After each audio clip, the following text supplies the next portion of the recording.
Dear students, today as part of our paper Personality Development, we are going to discuss an important topic entitled Qualities of an Effective Leader.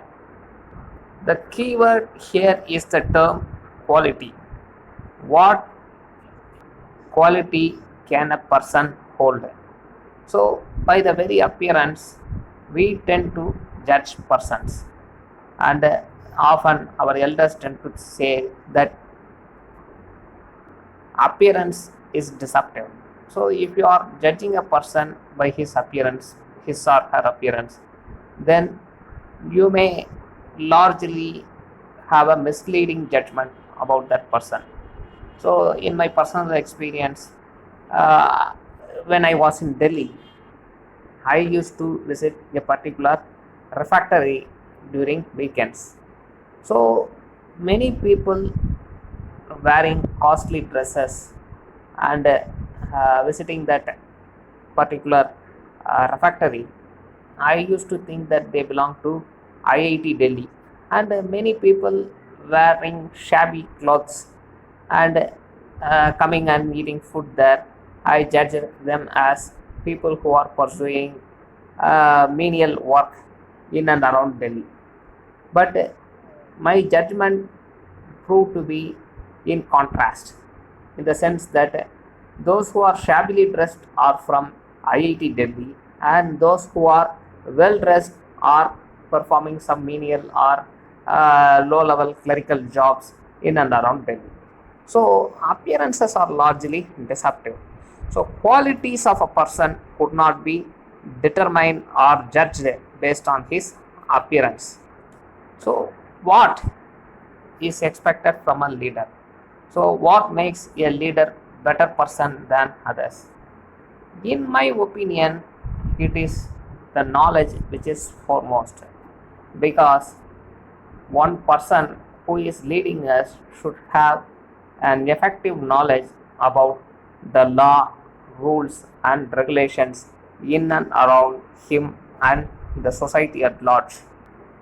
Take for instance the district collector, and he is leading an entire district, and he should have a thorough knowledge about law of the land, and if he is going to perform his duty beyond the contours of law, he is going to be in trouble, and he will also land his people in trouble. Everybody has a conviction, in the sense that some people think that this is wrong or this is right, but that is not important. That may be in your personal level, but in the common or social setup, you have to follow a law, and this law may be in contrast to the conviction we hold. For example, dowry is a social reality, and many people, they deem it to be a prestigious one to offer dowry to their daughter or their female child, and without giving dowry, they think that they have disowned the daughter, and this is a social reality. But law says that giving of dowry is something wrong, and if at all somebody is about to give a property to the girl child, it has a procedural norm to be followed. This norm has been outlined in the Dowry Harassment Act itself. But without following this, and somebody is squeezing money out of the uh, bride's family, then it is violation of law. So the persons who are accused in this case, they may say that everybody is collecting dowry, and nobody is being legally tried for that matter. And if, in the case if the collector is encountering such a trouble, he should not buy this argument of that particular accused family. Rather, he has to go by the law, and a thorough understanding of law alone would make the district collector to go by proper procedure.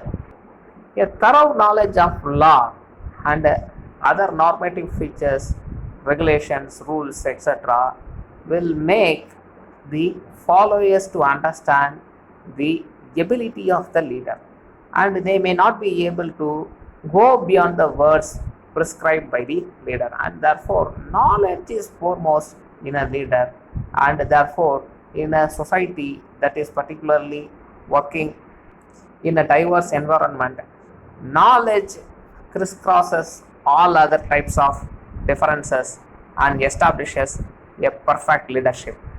Next important quality of a leader is his ability to listen.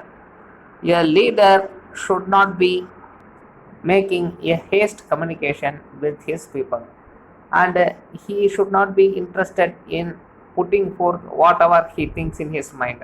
Rather, he should first of all collect information from all quarters, and he should make a judgment on the diverse information he receives. There is a dictum in English saying that brevity is the soul of wit, wit in the sense knowledge.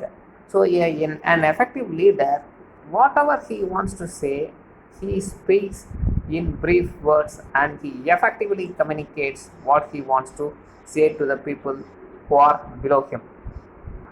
This applies not only to his speaking but also for his official communication with his subordinates.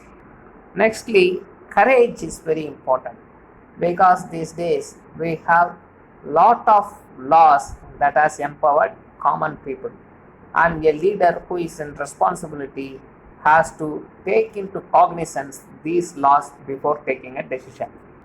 From the 1990s, human rights have grown to a magnitude of immeasurable level. From 2005, the Right to Information Act has additionally empowered the people.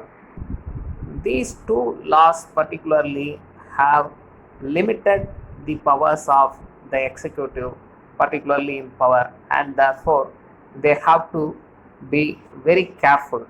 And some of the leaders, they think that to be careful means to be inactive, but it is not that. Rather, it is the courage which is the requirement of the moment, and if they deem that justice is with their decision, they can proceed, and with courage they have to face the consequence also.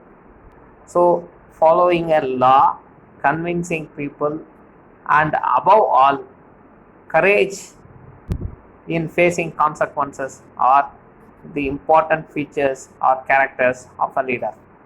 We are living in an era where social media has grown to an disproportionate level, and many of the people, they do not know the proper method and have a responsible sense in posting information in social media, and therefore they largely criticize or even attack people in responsibility in such social media without proper evidence or even good understanding. An ordinary person without adequate training or knowledge about all these, he will be collapsing down if at all he comes across such criticisms which are unduly made on the decision he has taken for the welfare of the larger segment of the people. But with courage alone, he can encounter such troubles and can withstand criticisms. As such, a leader is highly optimistic, and in this context, we should think that avoiding negative people or negative criticism or ignoring such a negative criticism is part of optimism in a leader.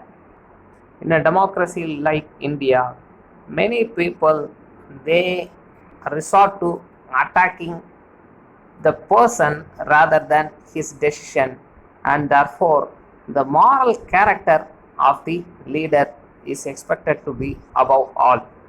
Say for instance, somebody is not appreciating the decision of a leader, then he goes for criticizing baselessly on the character of a leader, and therefore it is bound upon the leader to be morally strong and ethically perfect.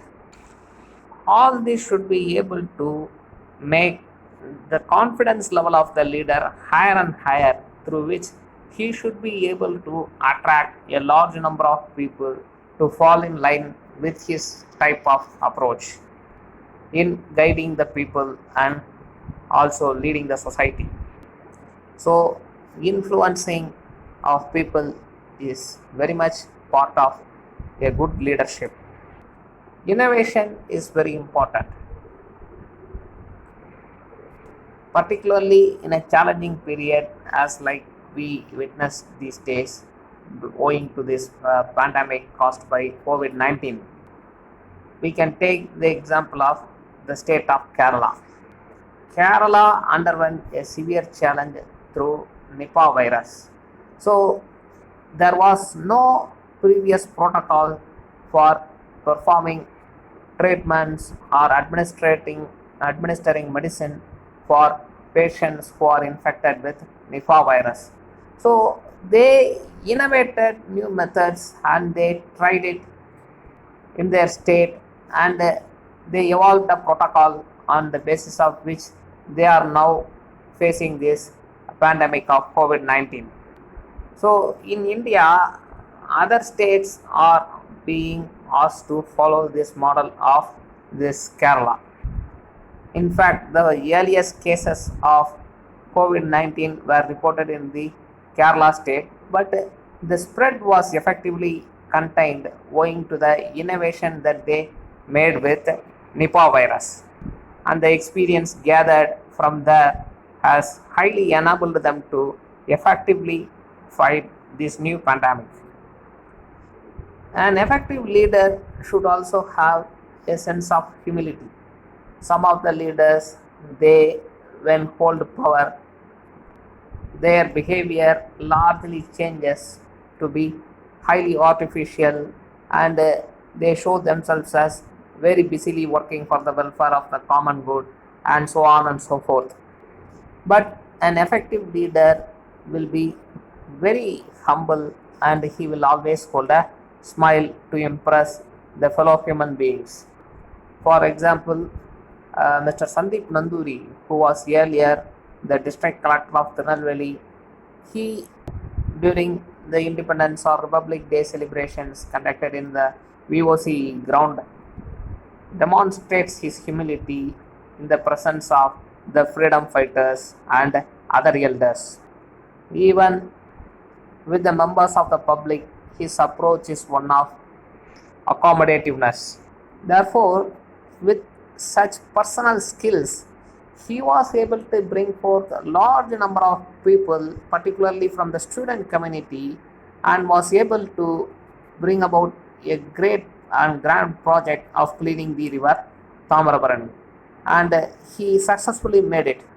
And following his example, some people they started conducting Pushkarani honoring this river Tamarabarani, and therefore at large this Tamarabarani river was cleaned up. But when a poor man self-immolated himself in the collectorate, then the image of the district collector was tarnished, and therefore he was transferred. But with his ability to withstand such criticisms, Mr. Sandeep Nanduri ignored all these challenges and took charge of Thoothukudi district as collector, and he continued to do his reforms in that district. So notable here is Mr. Nanduri's profile, and he is a product of Indian Institute of Management, wherein he would have been trained for facing such challenges. Apart from this, the delegating skills of a leader is also very important. The leader should not think that he alone or she alone could perform certain work. He can delegate work to some other persons in whom he has trust and confidence. And a leader should not say that I do not have trust and confidence in any of them. So there are many other qualities which are said to be forming a good leader, such as self-awareness, gratitude, learning ability, empathy, and so on and so forth.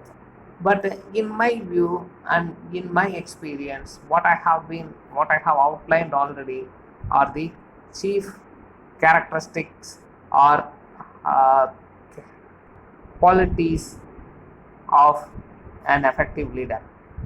With this, my lecture on an effective leader or qualities of an effective leader is over. Thank you very much.